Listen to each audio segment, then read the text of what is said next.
नमस्ते।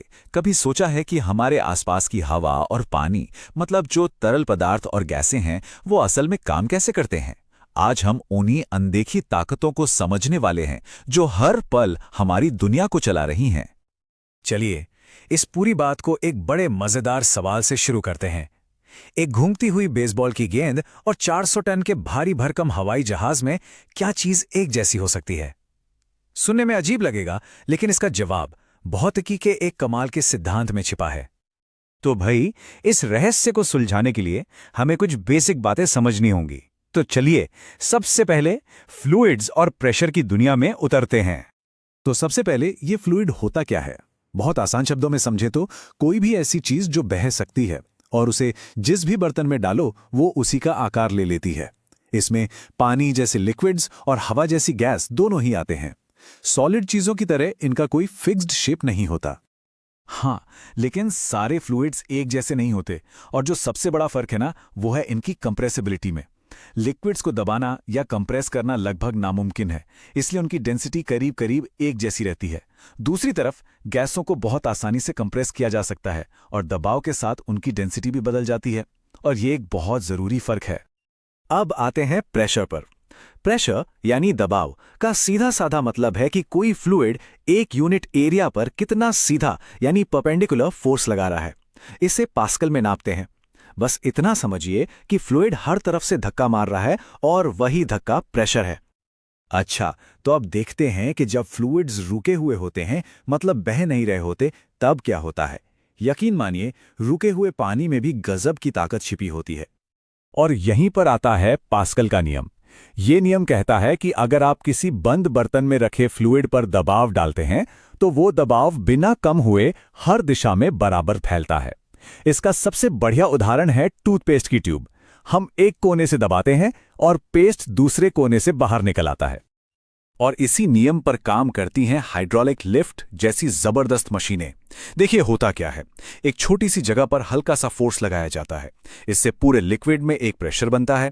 अब यही प्रेशर जब एक बड़ी जगह पर पहुंचता है तो वो एक बहुत बड़े फोर्स में बदल जाता है। ये एक तरह का फोर्स मल्टीप्लायर है जो हमें छोटी सी कोशिश से भारी भरकम गाड़ियां उठाने की ताकत देता है। रुके हुए फ्लूइड की एक और खास बात है, आप जितना नीचे जाएंगे प्रेशर उतना ही बढ़ता जाएगा।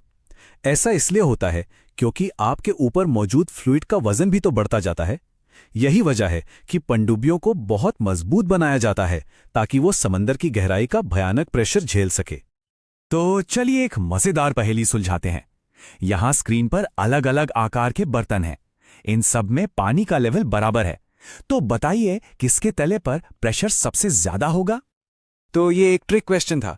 सही जवाब है कि सब के सब बर्तनों में प्रेशर एकदम बराबर होगा। ये थोड़ा अजीब लग सकता है, लेकिन प्रेशर सिर्फ इस बात पे डिपेंड करता है कि फ्लूइड कितना गहरा है, इस पर नहीं कि बर्तन का आकार कैसा है या उसमें पानी कितना है। इसी को हाइड्रोस्टैटिक पैराडॉक्स कहते हैं। चलो अब इन फ्लूइड्स को ठहराव से आजाद करते हैं और देखते हैं कि जब ये बहते हैं तो क्या होता है। असली मजा तो अब शुरू होगा। सोचिए, एक शांत नदी जिसमें पानी की हर बूंद अपने आगे वाली बूंद के रास्ते पर ही चलती है, कोई किसी से टकरा नहीं रहा। इसी को कहते हैं स्ट्रीमलाइन फ्लो, यानी एक स्मूथ स्टेबल बहाव। और इसका ठीक उल्टा होता है टर्बुलेंट फ्लो, जैसे कोई भंवर, एकदम उथल पुथल। अब जरा इस समीकरण को देखिए। यह है इक्वेशन ऑफ कंटिन्यूटी। इसका फंडा बहुत सिंपल है। जितना पानी पाइप में एक तरफ से घुसेगा उतना ही दूसरी तरफ से निकलेगा।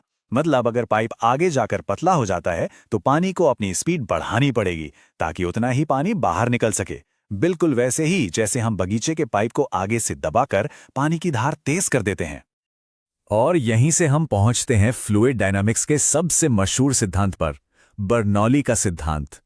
बहुत ही आसान भाषा में यह कहता है, जहां फ्लूइड की स्पीड ज्यादा होगी वहां प्रेशर कम होगा, और जहां स्पीड कम होगी वहां प्रेशर ज्यादा होगा। ये असल में एनर्जी के कंजर्वेशन का ही एक नियम है। तो बस एक बात गांठ बांध लीजिए, तेज बहता हुआ फ्लूइड मतलब कम प्रेशर। ये छोटा सा आइडिया ही हमारे उस पहले सवाल का जवाब है। और इसी आइडिया से हमें हमारे उस हवाई जहाज वाले सवाल का जवाब मिलने वाला है। चलिए देखते हैं कि बर्नौली का सिद्धांत असल दुनिया में कैसे काम करता है। तो सवाल ये है कि एक हवाई जहाज का पंख, जिसे एरोफॉइल भी कहते हैं, आखिर ऊपर उठने के लिए लिफ्ट कैसे पैदा करता है? सारा खेल छिपा है विंग के इस खास डिजाइन में। देखिए, विंग का ऊपर का हिस्सा घुमावदार है और नीचे का हिस्सा लगभग सीधा। इसकी वजह से विंग के ऊपर से जो हवा गुजरती है उसे ज्यादा लंबा रास्ता तय करना पड़ता है, तो वो तेजी से निकलती है, जबकि नीचे वाली हवा को कम रास्ता तय करना पड़ता है, तो वो आराम से धीरे चलती है। और बर्नौली का सिद्धांत क्या कहता है, याद है ना? तेज हवा मतलब कम प्रेशर।